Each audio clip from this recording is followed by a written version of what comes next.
ചെയ്യാനുള്ളതെല്ലാം ചെയ്തു കൂട്ടിയിട്ട് ഇപ്പോൾ ഇതാ ഗബ്രി മറ്റു മത്സരാർത്ഥികളുടെ മേൽ പഴി ചാരിയിരിക്കുകയാണ്. നിങ്ങൾ കാരണമാണ് ഇപ്പോൾ ഇതെല്ലാം സംഭവിച്ചിരിക്കുന്നത് എന്നാണ് അവിടെ അപ്സരയോടും സുരേഷിനോടുമായിട്ട് ഗബ്രി തുറന്നു പറഞ്ഞിരിക്കുന്നത്. നിങ്ങൾ ഈ 16 പേർ കൂടിയിട്ടാണ് ഇത്രയ്ക്കും പ്രശ്നം വഷളാക്കിയത്.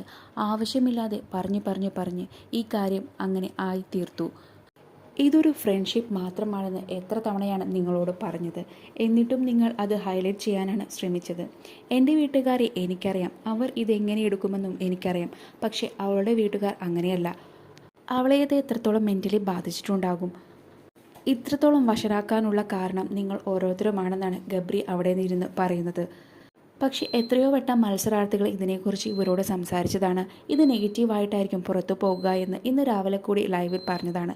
അപ്പോൾ ഞങ്ങൾ ഒട്ടും ഇമേജ് കോൺഷ്യസ് അല്ല എന്നാണ് ഗബ്രിയും ജാസ്മിനും മറുപടിയായി പറഞ്ഞത്. കൂടുതൽ അപ്ഡേറ്റ്സിന് ചാനൽ സബ്സ്ക്രൈബ് ചെയ്യും.